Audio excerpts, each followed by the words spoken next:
Ayan, hello po sa ating lahat, Team EDC. Kumusta? Sana ay nasa mabuti po kayong kalagayan. So, yan, nababasa nyo naman po yung topic po natin, And syempre, napansin na po yan ni Eds noon pa. 'Di ba? Lalong-lalo na nung nandun sila sa Palawan. Si Eds pa nga yung pumipili kung ano yung magandang susuotin ni wifey. Lahat naman po, no, napapansin ko, lahat naman po ay maganda para kay Beyonce at bagay na bagay naman po sa kanya kasi unang-una napaka-net niyang tignan. 'Di ba? Magaling siyang umaura sa mga kasuotan po niya. 'Di ba? So, yun na nga po, no, kung hindi pa po kayo nakasubscribe, please hit the notification bell and then subscribe niyo po ang aking channel. Huwag po natin skip din ho ang ads, no?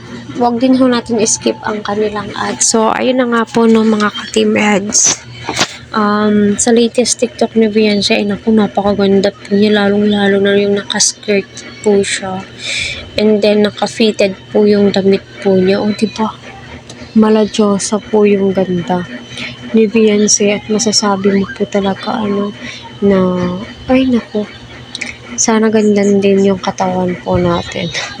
Siguro nung kabataan po natin sa malamang ganyan, pero ngayon na dumaan na tayo sa panganganak, no, so totoo naman po talaga na tilay pang model po yung katawan ni Beyonce, diba? Lalong-lalo na po yung tindig po niya.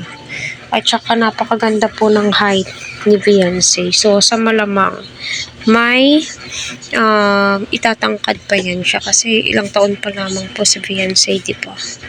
So, masasabi mo po talagang pwedeng-pwede na pong sumali si Beyonce sa mga fashion show. 'Di ba? Kasi kita naman po natin effort na effort po silang lahat. Especially si Beyonce, kahit na sabihin mo na malaki po yung pagbabago niya, pero makikita mo po never po siyang nagmataas, 'di ba?